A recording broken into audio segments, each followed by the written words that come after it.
안녕하세요. 저는 20대 초반의 남자이고 가족은 없습니다.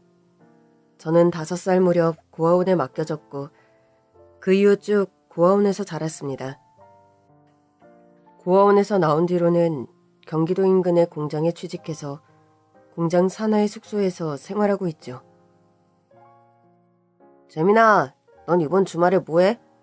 나? 글쎄, 뭐 일요일 조조영화 한 편 때리고 자전거나 타러 갈까 싶어. 나랑 같이 우리 집에 갈래? 나랑 제일 친한 녀석이 있다고 했더니 우리 엄마가 한번 데리고 오라시는데? 나중에 한번 가지 뭐. 자식, 너 내가 물어볼 때마다 맨날 그렇게 말하더라.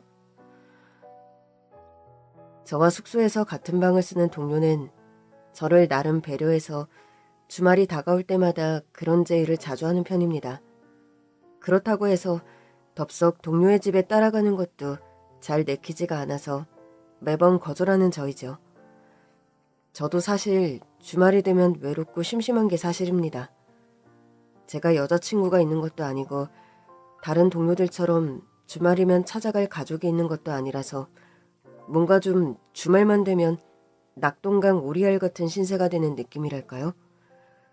모두가 돌아갈 곳이 있는데 나 혼자 돌아갈 곳이 없을 때 그런 허전함을 고아원을 독립한 후 느끼고 있는 저입니다. 고아원에서 생활할 때는 그런 허전함은 없었어요. 학교가 파하면 공동 생활 공간이긴 해도 돌아갈 곳이 분명히 있었으니까요. 그런데 독립하고 홀로 서기를 시작한 후론 세상 천지 나 혼자뿐인 고아라는 절감을 새삼스럽게 하고 있죠. 재민아, 공장 일은 할만하니? 네, 일도 배울만하고 동료들도 나쁘지 않아요. 혼자 살면서 힘든 일은 없어? 딱히 힘들다기보단 그냥 좀 외롭네요. 예전에 고아원에서 지낼 때는 동기들도 있고 수녀님도 계셔서 허전할 틈이 없었는데 홀로 서기 시작하고 얼마 안 되어서 더 그럴 거다. 조금만 견디면 예쁜 여자친구도 생기고 또 그러다 보면 너만의 따뜻한 가정의 울타리를 꾸릴 날도 꼭 올 거다. 저도 꼭 그런 날이 빨리 왔으면 좋겠어요, 수녀님. 반찬이라도 좀 보내줄까? 재민이 너 메추리알 장조림 좋아하잖니? 수녀님도 힘드신데 그냥 두세요. 아니야. 어차피 내일 고아원서 반찬 만드는 날이라 그래. 만드는 김에 조금 더 만들어서 보내주는 건데 뭐가 힘들어. 그럼 저 수녀님표 메추리알 장조림이요. 그럴 줄 알았다. 너 지내는 숙소 주소 문자로 보내다오. 네, 감사합니다, 수녀님. 제가 고아원에서 지낼 때부터 저를 각별히 아껴주시던 수녀님이 한 분 계십니다. 그분 이름은 박마리아 수녀님이시죠.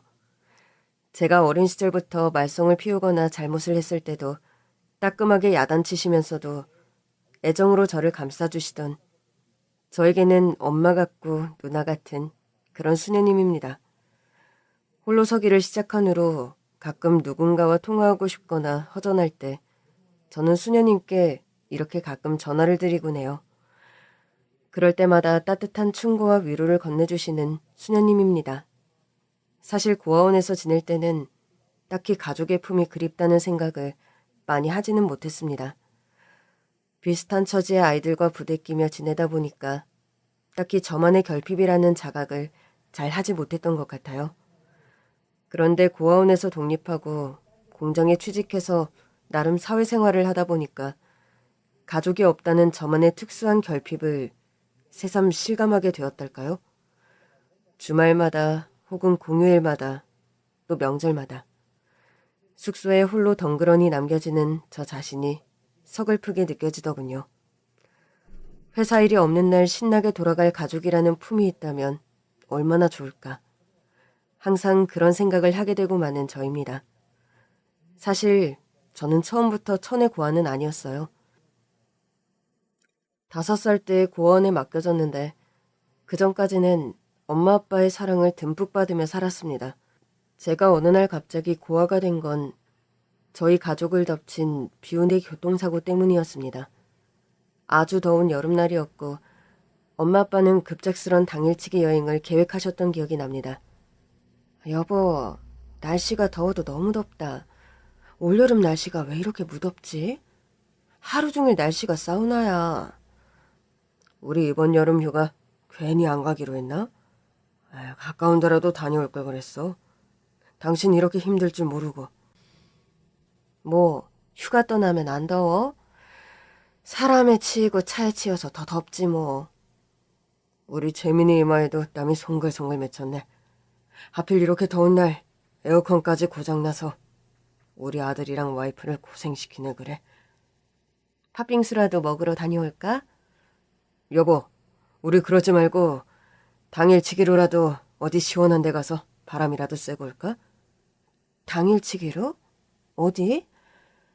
차 타고 에어컨 빵빵하게 틀어놓고 제일 가까운 바닷가 가서 바닷물에 발이라도 담그고 오자. 어때? 아빠, 우리 바닷가 가요? 신난다! 재민아, 바닷가 가서 물놀이 하고 싶어? 엄마, 이번엔 실내 수영장 말고 바닷가 가는 거야? 바닷가 가서 아빠랑 엄마랑 모래놀이 하고 싶어요. 그래, 우리 아들이 가자는데 갔다 오지 뭐. 재민이 수영복만 얼른 챙겨서 가요. 짐 금방 챙길게. 아직 여유 시간 있으니까 천천히 준비해 여보. 정 모하면 하루 자고 와도 되잖아. 안 그래? 당일치기라더니 점점 여행 계획이 거창해지는 거 아니에요? 오랜만에 와이프랑 아들내미 데리고 떠나려니까 괜히 신나고 설레네. 별이 쏟아지는 해변으로 가요, 해변으로 가요. 젊음이 넘치는 다리를 건너. 아, 뭐야. 재민이가 우리 쳐다보는 것 좀 봐요. 재민아, 엄마 아빠가 웃겼어? 바닷가 놀러 갈 생각하니까 신나서 그래. 어른들도 신나요? 바닷가 가는 거. 그럼 어른들도 당연히 신나지. 사랑하는 가족들이랑 어디 놀러 가는 일만큼 신나는 일도 잘 없단다, 재민아. 그런 말씀을 하시며 제 머리카락을 기분 좋게 흐트러뜨리던 아빠의 따뜻한 손길. 저는 여태 아빠의 그 손길이 생생하게 기억납니다.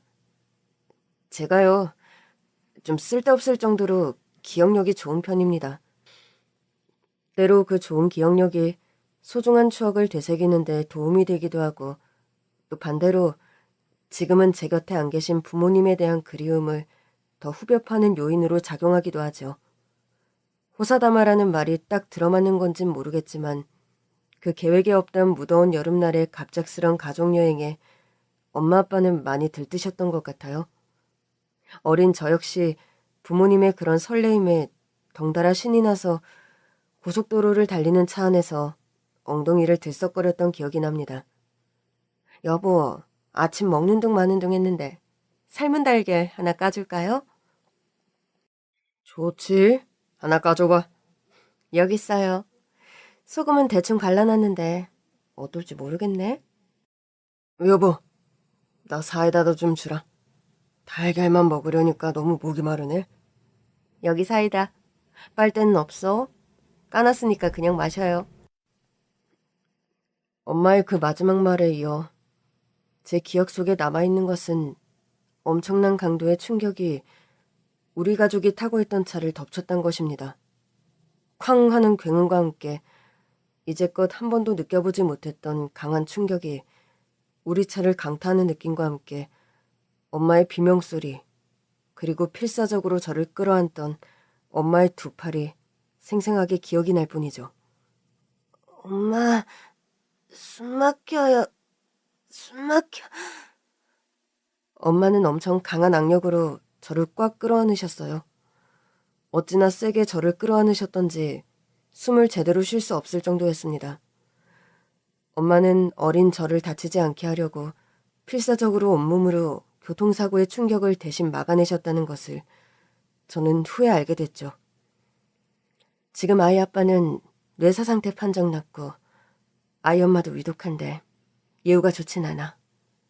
그나마 어린아이가 상태가 양호한 것 같습니다. 그럴 수밖에 없을 거야. 사고가 나는 순간 아이 엄마가 거의 온몸으로 막다시피 아이를 끌어안아서 어린아이는 중상을 면했어. 병원 응급실에서 의식이 가물거리는 와중에서도 저는 의사와 간호사가 주고받는 말을 고스란히 들을 수 있었어요.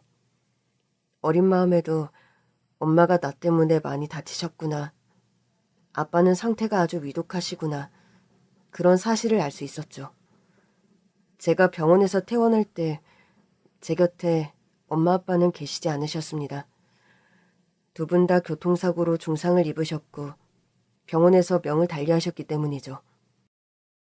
이렇게 제가 쓸데없이 기억력이 좋아요. 좀 잊어버려서 좋을 일들도 있는데 전 사고가 나서 엄마 아빠를 잃던 날의 기억까지 고스란히 기억하는 바람에 성인이 된 지금도 가끔 그날의 일들을 떠올릴 수밖에 없죠. 아픈 기억이 너무 생생해서 괴로운 면도 있지만 온몸을 던져 희생해서 저를 구해주신 엄마의 헌신이 지금도 제 마음을 먹먹하게 합니다. 힘들고 외로워서 세상 살 맛이 안 나는 날에는 저를 꾹 끌어안던 엄마의 그 두 팔의 감촉을 되새깁니다. 엄마가 어떻게 날 살려냈는데. 이런 나약한 생각 따위 사치다. 엄마에게 할 수 있는 최소한의 효도는 하며 살자. 그런 생각으로 힘든 순간마다 이를 악물며 버티고 나는 저입니다. 공장에 취직하고 나서 한동안은 정말 정신없이 시간이 흘렀습니다. 학교만 다니다 누군가 주는 월급을 받는 일을 한다는 것은 결코 녹록치 않은 일이었죠. 야, 안재민, 너는 기술고 나왔다는 녀석이 그거 하나 몰라? 죄송합니다. 이거 접합하는 건 저도 처음 해보는 거라서. 아이고, 수석 졸업했다길래 기대했는데 수석으로 들어온 놈이나 꼴찌로 들어온 놈이나 독인 개긴이네. 주임님, 어떻게 하는 건지 한 번만 가르쳐 주시면 다시는 실수하지 않겠습니다. 그런 지키지 못할 말은 하지 마라. 네? 이건 한 번 하는 거 봤다고 다시 실수 안 할 수 있는 그런 기술이 아니야.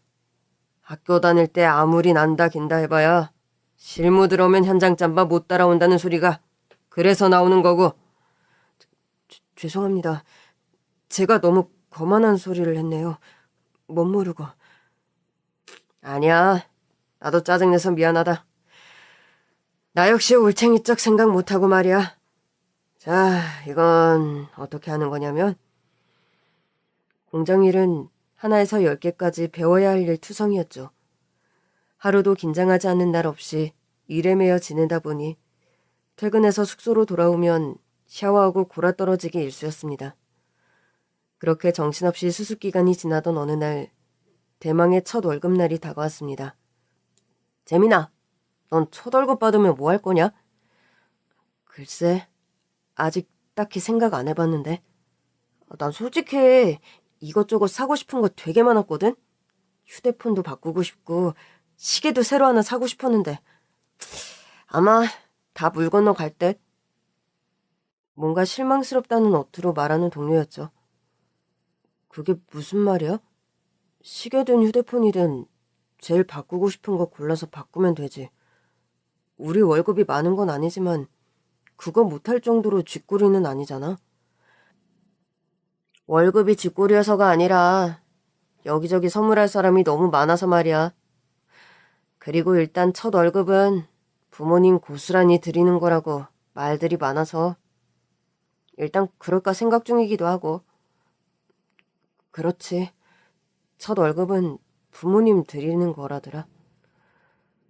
동료의 말을 듣고 보니 전 어디에다 월급을 쓸까 싶은 생각이 들더군요. 그런 아쉬움을 토로하는 동료가 전 솔직히 부러웠습니다. 제가 어렵게 취직한 회사에서 열심히 일한 대가로 받은 첫 월급을 부모님께 드리면 부모님은 얼마나 좋아하실까. 그런 부모님 얼굴을 보는 내 마음은 또 얼마나 행복할까. 또다시 가질 수 없는 행복감 앞에서 어쩔 수 없이 결핍과 외로움을 느끼는 저였습니다.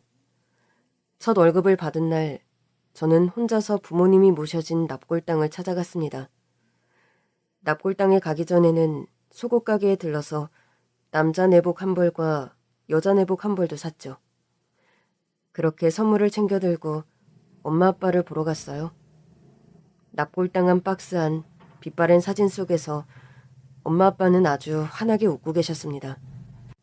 그런 부모님의 손을 한쪽씩 잡고 배를 내밀고 서 있는 어린 날의 저를 아슬한 마음으로 한참을 쳐다보았죠. 사진 속의 배경은 봄날의 동물원이었습니다. 어린이날인가를 맞아서 저희 가족은 동물원에 소풍을 갔었는데 그날 찍은 가족 사진이었어요. 그리운 그날의 기억을 하나씩 되새겨보며 사진을 한참 쳐다보는데 저도 모르게 눈물이 고이며 울컥한 마음이 들더군요. 이렇게 첫 월급을 받은 기쁜 날 부모님이 제 곁에 계시면 얼마나 좋을까 싶은 생각이 들었습니다. 우리 재민이가 언제 커서 첫 월급을 다 받아왔니? 세상에나 우리 아들 너무 장하구나. 그런데 네가 열심히 일해서 받은 월급을 엄마 아빠가 받아도 되겠니? 그렇게 저를 칭찬해 주시는 엄마 아빠의 목소리가 귀에 쟁쟁 울리는 것만 같았죠. 엄마, 나 잘 자랐어요. 걱정하지 마세요. 엄마 아빠가 안 계셔도 저 이렇게 씩씩하게 잘 자라서 취직도 하고 첫 월급도 받았어요. 저도 모르게 흐느끼려는 찰나였습니다. 할머니, 여기 오시려던 거 아니에요? 저는 소리가 나는 쪽을 쳐다보았습니다. 8살쯤 되어 보이는 여자아이의 손을 잡고 웬 할머니 한 분이 서 계시더군요. 꼬마는 그저 평범해 보였는데 할머니의 입성이 영 아주 지저분하고 누추했습니다. 속된 말로 거지 할머니라고 해도 믿을 만큼 할머니의 옷은 여기저기 뜯어지고 뭔가가 잔뜩 묻어 있었어요. 할머니, 여기 오자는데 왔으니까 이제 집으로 돌아가요. 네? 안 돼. 내가 인사해야 할 사람을 아직 못 만났어. 아이, 참. 그 사람이 대체 누군데요? 그건 네가 말해도 모른다. 쬐끄만 게 뭘 안다고 자꾸 까불어. 할머니 소원 들어드린다고 여기까지 온 건데. 전 이제 그만 집에 돌아갈래요. 배고프다. 밥 사줘. 제가 돈이 어디 있어서 밥을 사줘요, 할머니. 배고프다. 밥 먹고 택시 타고 집에 가자. 할머니, 저 지금 지갑 잃어버려서 돈 하나도 없다고요, 진짜. 가만 보니 꼬마도 그렇고 할머니도 그렇고 뭔가 사정이 여의치 않은 집의 사람들 같아 보였습니다. 두 사람은 그 후로도 옥신각신 대화를 이어갔는데 사연을 종합해보니 뭔가 배도 고프고 집에도 돌아가야 하는데 돈이 없다. 제대로 된 음식을 먹은 지 오래돼서 기운이 하나도 없다. 그런 이야기들을 궁시렁궁시렁 늘어놓는 두 사람이었습니다. 꼬마야, 너 돈 계산 잘할 줄 알지? 그럼요. 제가 수학 점수 항상 90점 이상 받는데요. 자, 그럼 내가 이 돈 봉투 줄 테니까 어디 잃어버리지 않게 잘 간수하고 가서 할머니랑 맛있는 것도 사 먹고 안전하게 택시 타서 집으로 돌아가려. 봉투 안에 보니까 돈이 되게 많은데요? 이 돈을 다 진짜 우리 주시는 거예요? 하루에 다 쓰지 말고 배고플 때마다 할머니하고 밥 사 먹으라고. 진짜 감사합니다. 이 돈이면 짜장면도 사 먹고 피자도 10번 넘게 사 먹고도 남겠다. 그래, 굶지 말고 할머니하고 맛있는 거 많이 사 먹어. 저는 딱 봐도 형편이 너무 좋아 보이지 않는 그 꼬마와 할머니에게 저의 첫 월급을 통째로 적선했습니다. 저 역시 경제적으로 넉넉한 형편은 절대 아니었지만 저는 그날 뭔가 그래야 할 것 같은 느낌이 들더군요. 고아원에서 독립해 나올 때 받은 정착지원금이 얼마간 통장에 있었고 또 전 회사의 구내식당에서 거의 식사를 해결하는 형편이라 큰돈이 들어가는 일도 거의 없었거든요. 밥 사 먹을 돈이 없어 동동거리는 꼬마와 할머니에게 첫 월급을 적선했다 생각하니 괜히 뿌듯한 마음이 드는 것도 사실이었습니다. 엄마, 아빠, 저 잘했죠? 잘했으면 크게 소리내서 칭찬 좀 해주세요. 속으로 전 그런 생각을 하며 납골당을 떠나 회사 숙소로 돌아왔습니다. 다음 날이었습니다. 여느 날과 다름없이 출근해서 일을 하고 있는데 부서의 주임님이 저를 부르는 겁니다. 한재민 씨, 잠깐 밖으로 좀 나와봐요. 주임님, 무슨 일이세요? 제가 무슨 실수라도... 아니, 그런 건 아니고 본사에서 회장님이 나오셨는데 한재민 씨를 좀 보고 싶어 하네. 회장님께서 저를 왜요? 뭐 신입사원 격려차 1대1 면담 가끔 하시는 편이에요?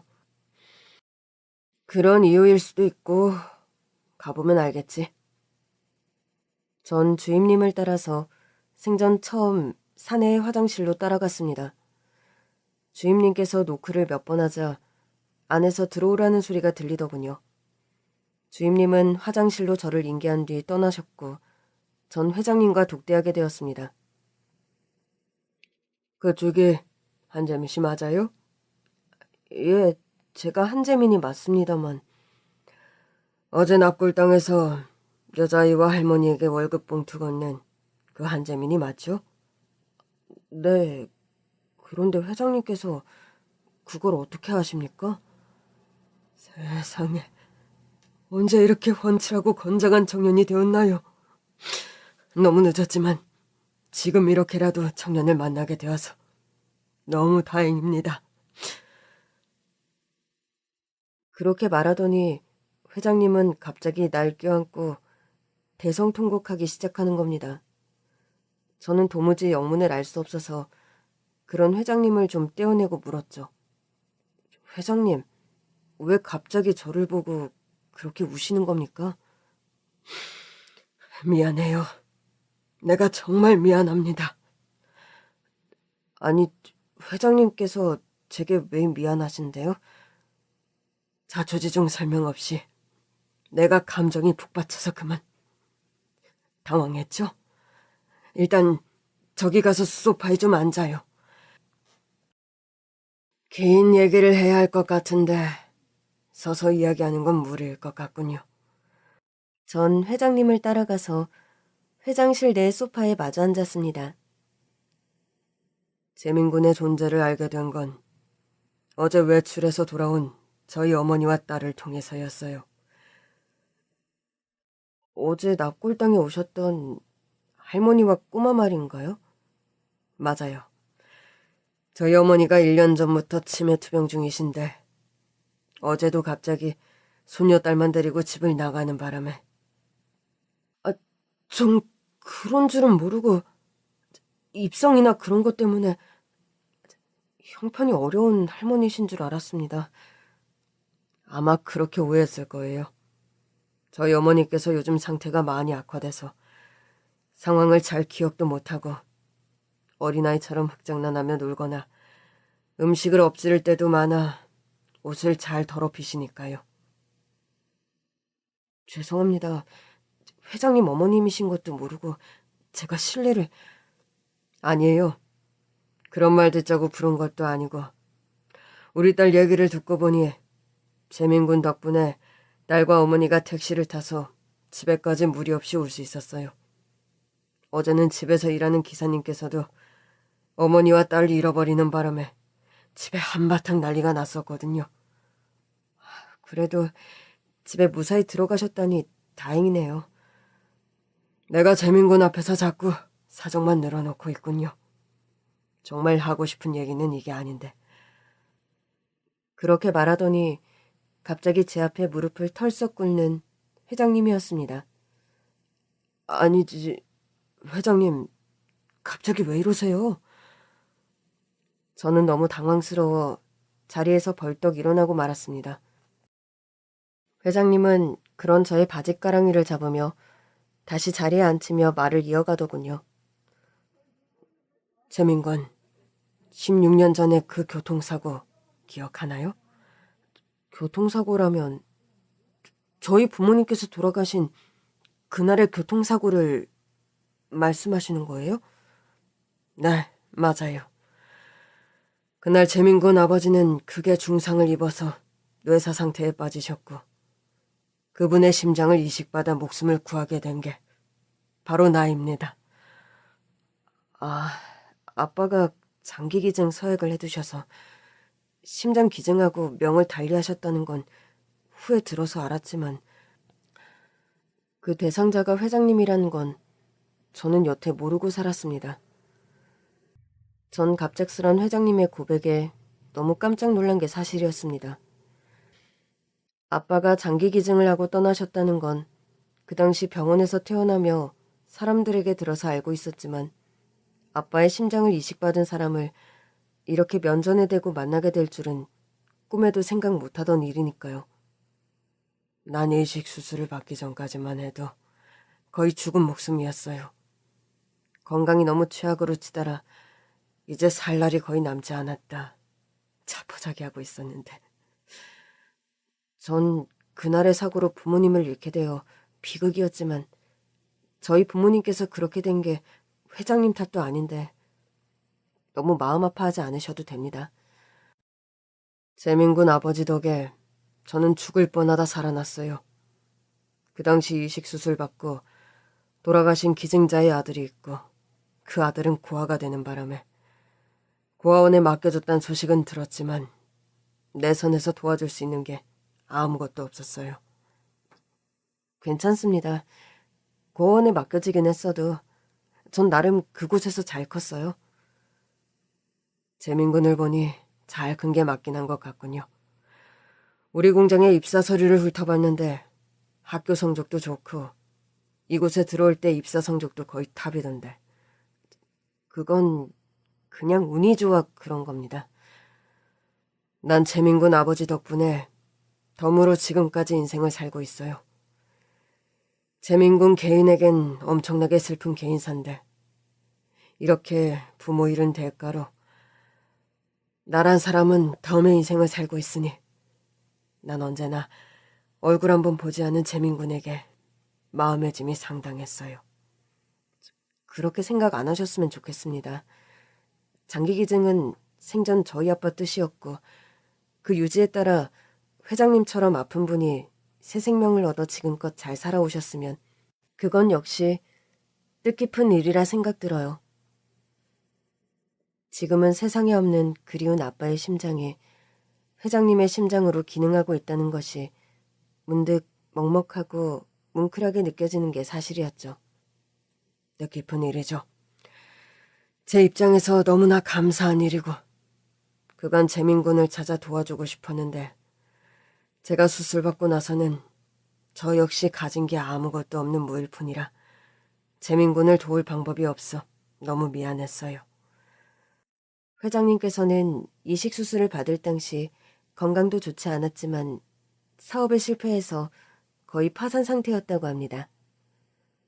다시 재기하기까지 10년 넘는 세월이 걸렸고 재민군을 찾는데 시간이 너무 오래 걸렸어요. 그러다 보니 회장님은 원래 부친이 운영하던 원단 자재 공장을 이어받아 운영했는데 갑자기 사업이 망하면서 힘든 상황에 직면했었다고 합니다. 믿었던 동업자가 회사 돈을 횡령하고 잠적하는 바람에 회사 문을 닫을 수밖에 없었다고요. 원래부터 심장이 좋지 않았는데 그런 사업적인 실패를 겪으며 건강은 더욱 악화되었고 심장 이식 수술 말고는 답이 없던 때 저희 아빠의 심장을 기증받아 기적적으로 살아나게 되신 거였죠. 어머니, 제 인생은 이제 더 이상 답이 안 나오는 것 같습니다.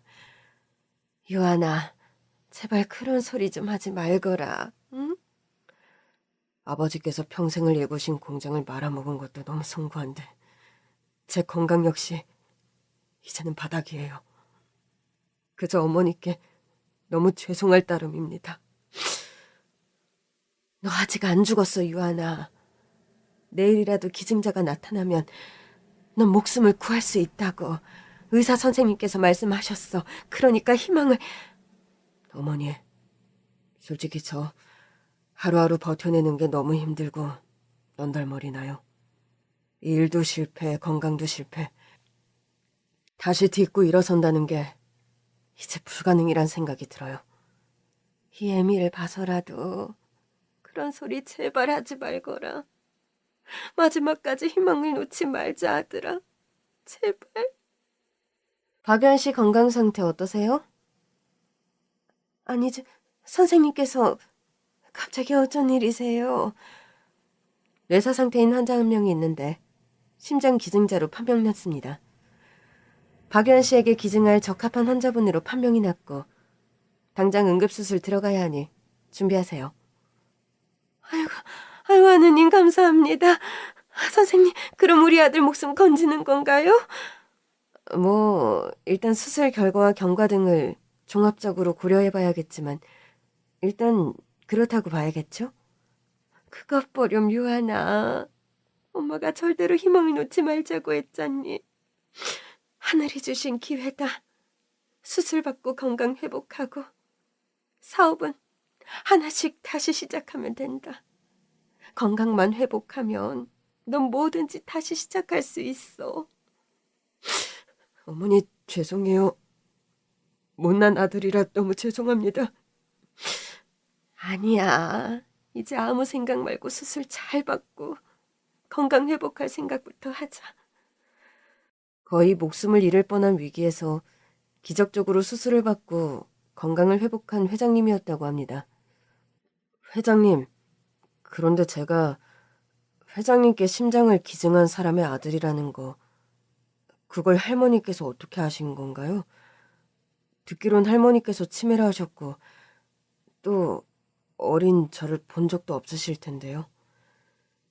저희 어머니께서 실은 제가 심장기증 수술을 받고 건강을 회복한 후로 주기적으로 재민곤 부모님의 납골당을 찾으셨어요. 생명의 은인들에게 이렇게라도 찾아가 인사를 드려야 한다면서요. 그럼 어제는 어떻게 거기까지 오신 건가요? 치매 노인들이 원래 평소 자주 하던 행동들을 무의식적으로 반복하는 경향이 있어요. 재민군 부모님 납골당은 자주 가던 곳이라 기억이 온전치 않게 된 후에도 어머님께서는 그곳으로 자주 가출도 하고 찾아가기도 하고 그러신 편이거든요. 그럼 어제 제 얘기를 한 건 그대 꼬마였나요? 맞아요. 우리 집 꼬마가 재민군 사진을 휴대폰으로 찍어뒀더군요. 납골당에 모셔진 분들의 아들을 자기가 봤다면서 맹랑하게도 휴대폰 사진을 찍어왔어요. 재민군 이름은 우리 딸아이가 직접 물어봤다면서요? 맞아요. 꼬마가 제 이름을 물어봐서 전 제 이름도 말해줬고 다니는 직장 이름도 말해줬죠.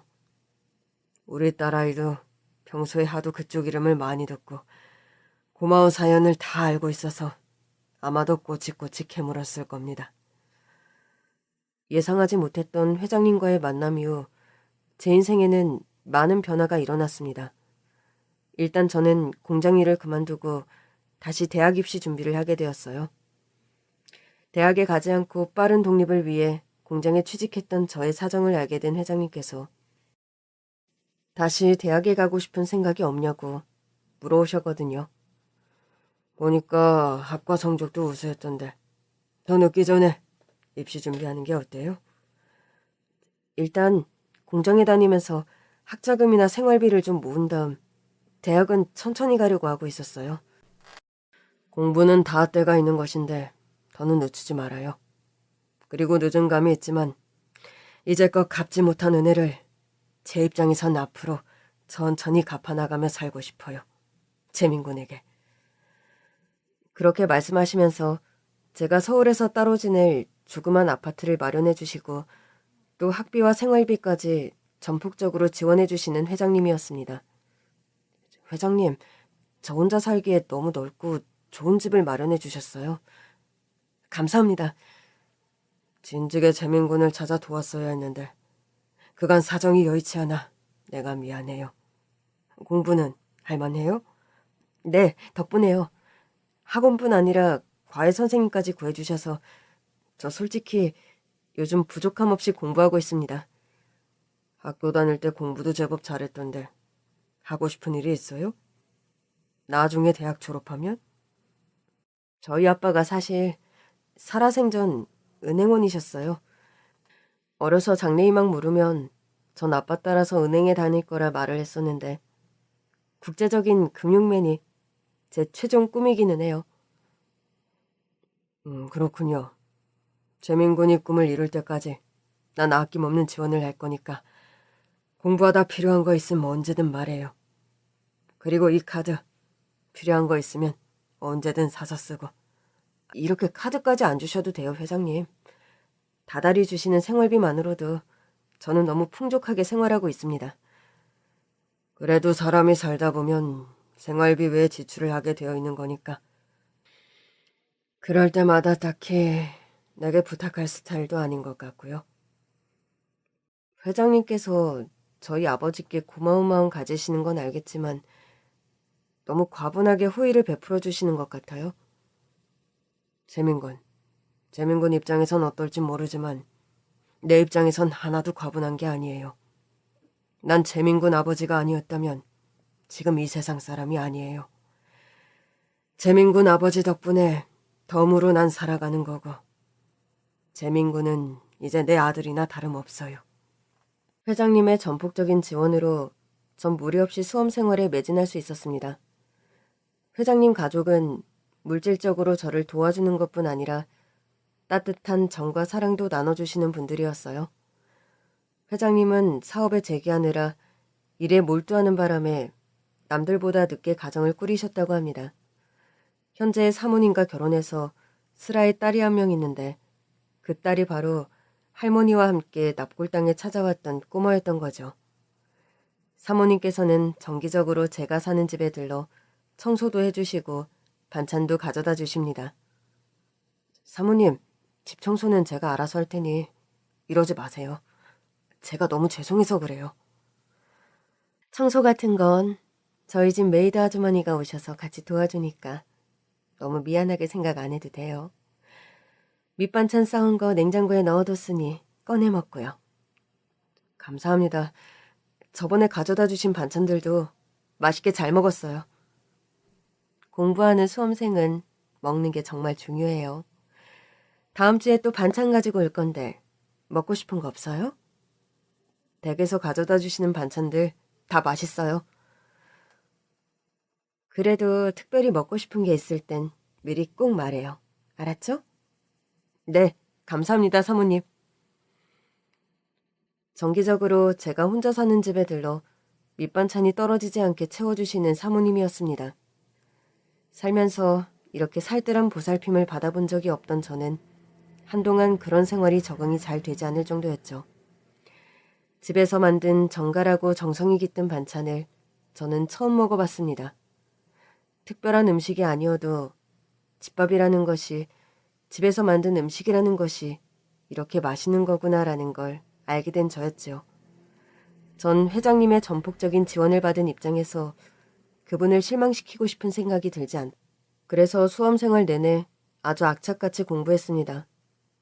솔직히 돈 벌기 위해 입사해서 공장 일을 하다 보니 공부만큼 편한 일이 없다는 걸 아는 철이 든 저이기도 했죠. 왜 아주 옛날에 나온 책이긴 합니다만 공부가 가장 쉬웠어요라는 책이 있습니다. 그 책을 쓴 저자는 집안 형편이 좋지 않아 닥치는 대로 일을 하다 보니 그런 말이 나온 거였죠. 전 누구보다 그런 말을 잘 이해할 수밖에 없는 처지였기 때문에 다른 수험생들보다 공부가 수월한 것도 있었죠. 시간이 흘러 입시철이 다가왔고 저는 시험운도 좋게 작용해서 원하던 대학에 무난히 합격할 수 있었습니다. 서울권의 명문대학, 그것도 목표로 하던 경제학과에 당당하게 합격했죠. 회장님, 원하던 대학에 덕분에 합격했습니다. 여러모로 지원을 해주셔서 너무 감사드려요. 늦게라도 대학생이 된 걸 축하해요. 대학 졸업할 때까지 학비며 생활비 다 지금처럼 지원할 거니까 아르바이트 같은 거 할 생각 말고 공부에 매진해요. 저의 대학 합격을 축하하며 부모님 같은 잔소리를 하시는 회장님이었죠. 대학생이 된 후로는 회장님 댁의 과외교사 일도 시작하게 되었습니다. 회장님의 어린 딸, 그 납골당에서 처음 만났던 꼬맹이의 과외 선생님이 되었던 거죠. 안녕하세요. 그때 납골당에서 뵙고 오랜만에 뵙네요. 그날 만났던 걸 여태 기억하고 있었구나. 그럼요. 그날 덕분에 할머니하고 집에 무사히 돌아올 수 있었어요. 제가 지갑도 잃어버리고 운전기사 아저씨도 우리 그날 못 찾아서 엄청 고생할 뻔했거든요. 못 본 사이에 키가 아주 많이 컸네. 오늘부터 희진이 과외 선생님 하기로 했는데 앞으로 잘 부탁한다. 제가 더 잘 부탁드립니다, 오빠. 아니, 선생님. 똘망똘망하고 귀여운 회장님의 따님의 과외교사가 되어서 일주일에 2번 정도 그 댁을 방문하게 되었고, 그러면서 저는 회장님 댁 사람들과 점점 가족 같은 사이가 되어갔습니다. 그 사이에 치매 투병을 하시던 할머니께서 돌아가셔서 장례식에도 참석했죠. 회장님, 삼가 조의를 표합니다. 할머니께서 좀 더 오래 사셨으면 좋았을 텐데 상심이 많이 크시겠어요? 치매약 복용하면서 요즘 경과도 많이 좋아졌다. 병원에서 얘기 들었는데 갑자기 이렇게 되어서 나도 많이 황망하군요. 그래도 편안하게 돌아가셔서 다행이에요. 할머니께서는 치매 투병을 하기 전에 늘 노심초사 그런 걱정을 많이 하셨다고 합니다. 내가 살아생전 네 목숨을 살려준 근인의 아들을 꼭 만나야 하는데 그 꿈을 이룰 수 있을지 모르겠구나. 어머니, 제가 지금은 저 사는 게 여유가 없고 가진 게 없어 그 아이를 못 찾지만 사업에 재기하면 그분 아들부터 찾을 거니까 너무 염려 마세요. 그래, 그런 날이 꼭 왔으면 좋겠구나. 그런 말씀을 자주 하시던 할머니였는데 그런 할머니의 수건을 풀어드리는 것 같아 다행이라 말하는 회장님이었죠. 전 늦가기 대학생이 되었지만 학교 생활을 나름 즐겁게 했습니다. 대학교 1학년 때에는 과대표 활동도 하면서 남들 누리는 평범한 캠퍼스 생활도 마음껏 했죠. 참, 대학교 2학년쯤에는 예쁘고 다정한 여자친구도 생겼습니다. 같은 과에 다니는 1학년생이었고 처음 만났을 때부터 서로 호감을 느껴 자연스럽게 커플이 되었죠. 와, 그런 사연으로 늦가기 대학생이 된 거야? 오빠 이야기 무슨 영화나 드라마 같아. 나도 내가 그런 분을 만나서 이렇게 뒤늦게 대학생이 되고 이런 생활을 하게 될 줄 몰랐어. 지금 그 회장님을 만나 오빠가 지원을 받으며 공부할 수 있어서 다행이다. 그런데 그 전까지 오빠 너무 힘들고 외롭게 살아왔겠다. 여자친구는 고원에서 자란 저의 유년기와 사춘기 시절 얘기도 모두 들어 알고 있고 가족이 없는 저의 가정환경에 깊은 연민을 느끼고 안쓰러워해주는 착한 사람입니다. 내가 특별히 오빠에게 해줄 일은 없겠지만 그 약속 하나는 할게. 앞으로 살면서 절대로 외롭게 하지 않겠다는 거. 저는 여자친구의 그 말이 오랫동안 마음에 남더군요. 대학을 졸업할 때까지 여자친구와 저는 다정한 캠퍼스 커플이었고 결혼을 약속하는 사이로까지 발전했죠. 재민 건 이제 졸업반인데 장래 계획은 어떻게 세우고 있어요? 일단 국내에서 좀 괜찮은 은행들 중심으로 입사시험 준비를 하고 있습니다. 그것도 나쁘진 않겠지만 원래 국제적인 금융맨이 꿈이라면서요? 저 역시 그런 욕심은 있지만 그러려면 일단 해외 유학도 다녀와야 하고 아직은 제 여건이 그런 말이 나올 줄 알았어요. 아무래도 내가 미리 물어보길 잘했네. 국내 대기업도 좋지만 일단 더 넓은 곳에 가서 공부를 좀 더 해요. 해외 유학 내가 지원하겠어요. 회장님 정말 감사합니다만 사실 제가 요즘 만나는 여자친구가 있어요. 빨리 취업해서 여자친구와 가정을 꾸리고 싶은 욕심이 있어서요. 아, 또 그런 사정이 있었군요. 사랑하는 여자친구가 있고 가정을 꾸리고 싶다면 그 일도 우선이지. 그렇지만 그것 때문에 유학을 포기할 필요가 있을까요? 네? 가정을 꾸리려면 제가 어느 정도 경제적인 능력이 되어야 하는데요. 재민군이 보기보다 책임감이 훨씬 더 강하군요. 음, 남자라면 그런 책임감이 있어야지. 결혼도 하고 유학도 떠나요. 두 마리 토끼 다 잡을 수 있도록. 내가 다 지원하겠어요. 회장님, 전 이미 회장님께 넘치게 많은 것들을 받았습니다. 대학도 졸업하는데 지금부터 제 힘으로 재민군 아버지의 심장이 지금 내 몸속에서 뛰고 있어요. 그 심장 덕분에 난 지금도 숨을 쉬고 말을 하고 걸어 다니지. 그런 것 때문인진 몰라도 난 이제 재민군이 남 같지가 않아. 내 아들이다 생각한 지 오래예요. 저 역시 이제는 회장님이 아버지 같아요. 제가 받은 지원과 감사함들 평생 잊지 않을 거고요. 그리 말해주니 나도 더 고맙네요. 난 사업에 재기했고 나름 성공해서 가진 건 돈뿐이에요, 이제. 사회 사업에 환원도 많이 하지만 내 입장에서 재민군 같은 사람에게 돈을 안 쓰면 내가 어디다 돈을 쓰겠어요? 회장님은 저와 여자친구의 결혼식을 일사천리로 진행해 주셨습니다.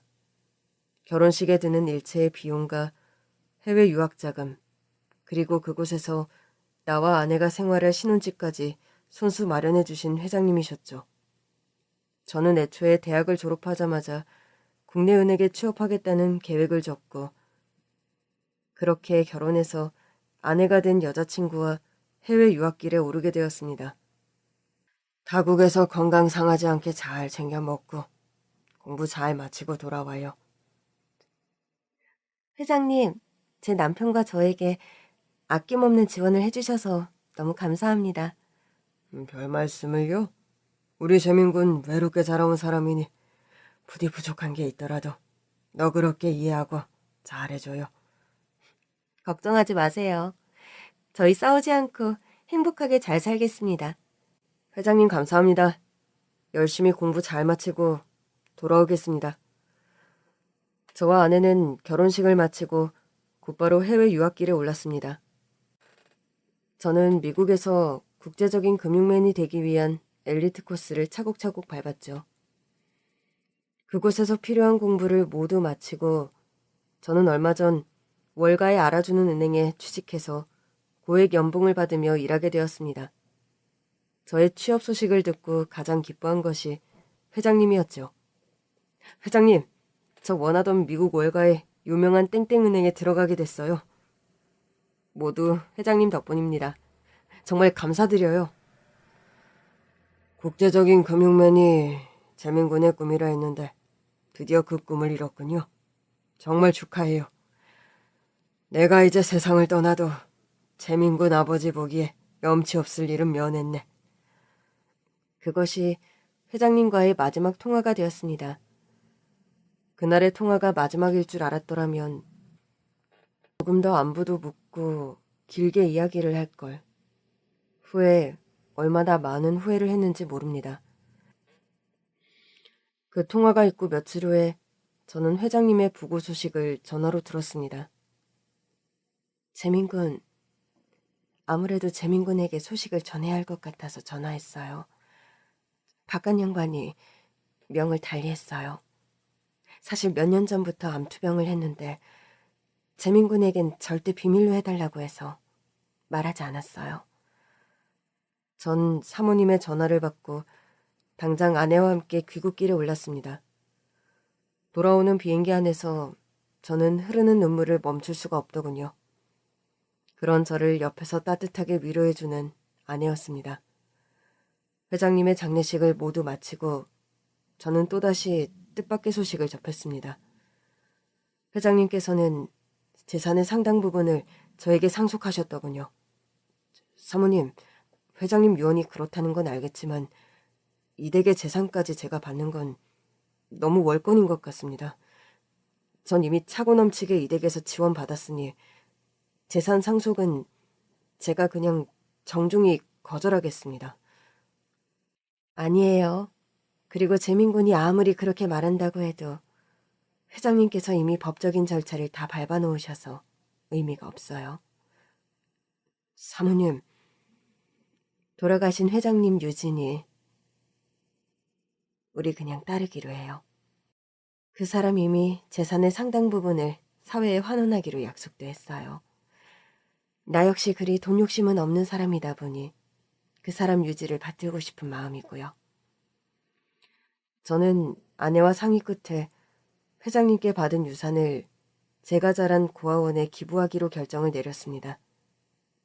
여보, 내 결정에 따라줘서 당신한테 너무 고마워. 아니야, 당연한 결정을 한 건데 뭐. 아내의 손을 잡고 다시 출국하기 전 저는 오랜만에 부모님이 계신 납골당에 들렀습니다. 엄마, 저 이제는 혼자가 아니에요. 제 옆에 이렇게 예쁘고 사랑스러운 아내가 있어요. 저 이제 하나도 안 외롭고 행복하게 잘 살고 있어요. 엄마, 아빠, 그곳에서 부디 편하게 쉬고 계세요. 부모님께 인사를 드리고 납골당을 내려오는 길, 2마리의 까마귀가 하염없이 저와 아내를 따라오는 겁니다.